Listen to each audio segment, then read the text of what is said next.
All right, a little bit of story time for you guys. I have the problem. I did a bunch of research on this and I have the solution already handled. Long story short, I came out to my Jeep yesterday. It would not start, would not budge. Accessory lights and stuff like that turned on. The horn honked, but it was super shallow, if that makes sense. Had my buddy come out with his jump pack because of course I parked in the middle of the garage right here, the middle of the driveway to where I couldn't get my Volkswagen out, and it was facing that way. His battery pack dill would not even budge the battery, so he ended up pulling up his truck next to mine and jumping it that way. I did not have time to drive it like I should have to charge the battery because I had a meeting I had to be in. And I knew, okay, I'm probably going to have to jump this again tomorrow with the Volkswagen. So I parked as far over as I could, which is right here. This afternoon, early afternoon, same thing happened. Pulled the Volkswagen up. It would not jump the battery at all. So what I ended up doing was I took the battery out and I took it to Advance Auto Parts where they were going to charge it and test it for me. Now, it is protocol, he said, for them to test it and see what it's testing at before they even charge it, and it was testing bad right out of the gate. He said sometimes those things can be fickle, but with the problems I'm having, I did not have a doubt in the world that it probably was bad. Sorry if you can hear the wind, by the way. I'm going to try and cover it with my vest. After maybe 15 minutes of being there, I walked out with a battery. He hooked me up. He gave me a huge discount. I saved probably $60 on this battery.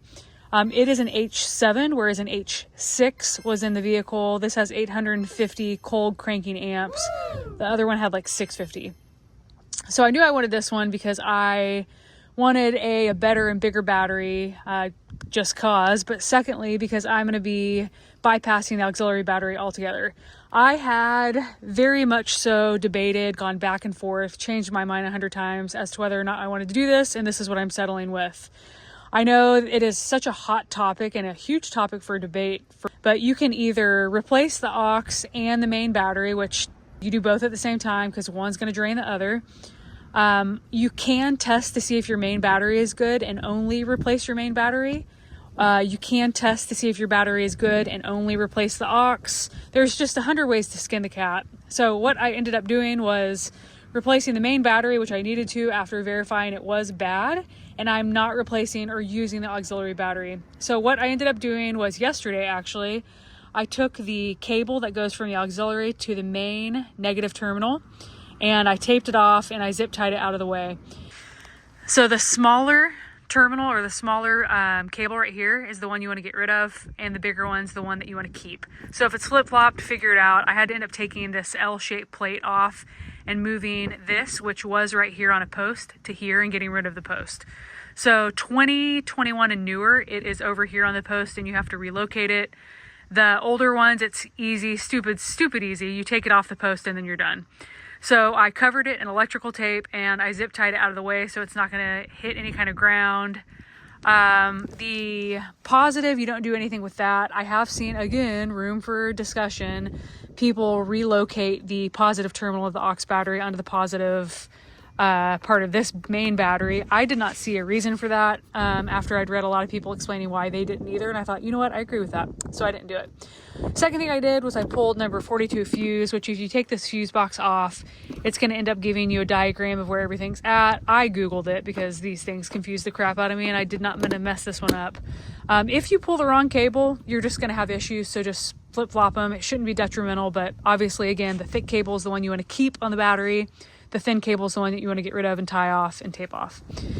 So after doing that, I ended up getting this battery back in. There is a little spacer that is about the size of a square, like that big. You end up taking that out because this battery is a little bit longer than the H6 that was in here. You take that out, you dip it underneath this little lip that's right in there, and it fits perfect. You also have this right here that you need to take out and put back in when you remove the battery, but most every car has something like that, so you should be expecting that. This Jeep also has a little thing back here that was already gone. So I suspect that they replaced the battery already. The battery that the guy at Advance and I were looking at, it's weird because it said Chrysler on it. It didn't say Mopar. So I wonder if the dealership replaced it with just a Chrysler battery that they had or a battery that they had from the dealership. But if it was the aux battery, being bad the whole time and they didn't bypass it, this guy probably had the same issue. And that would almost be a reason why I would trade in a vehicle like this. So I'm glad that I figured that out. So next thing that I'm waiting on is the tool that is coming to disable the start stop. It does not delete it. It does not turn it off permanently. It pretty much replaces you having to press the button each time you get in, which I will have to do until that tool comes in.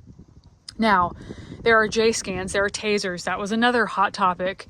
And I did not need anything other than disabling the auto start stop. So I saw this product and I can't remember exactly what the brand is. I'll put it in if I remember. But it had like 60 or 80 really positive comments, like feedback about it. And I thought, you know what, I'm getting it. It's anywhere from $150 to like $250 cheaper. And actually probably about $100 to $250 cheaper. And it had what I need. I don't need to like program my lights. I don't need to do the tire size or anything like that. The speedometer, which I already have because the dealership did that for me. And the tool that they gave me, of course, does not disable start stop. So again, it's not turning it off indefinitely. It's just making the button to where you don't have to push it on and off every time you get in the car. So you can easily reverse it by just unplugging it and undoing what you've done, which is nice if ever myself or the future owner wants to go back to an auxiliary battery. So that is it. That is it in a nutshell. If you're going through this, I hope this helped in some way. I appreciate you guys watching. Again, I hope you guys never deal with this. I'm pretty sure it's inevitable. So if you haven't, it's just a matter of time. If I could go back in time, I'd be proactive about it. I just have never dealt with a battery or a vehicle that had two batteries like the aux and the main. Every Jeep I've ever had just had one battery like cars should be made. This is taking it back to that. So hopefully I don't have any problems. I will update you guys if I do. And yeah, thanks for watching.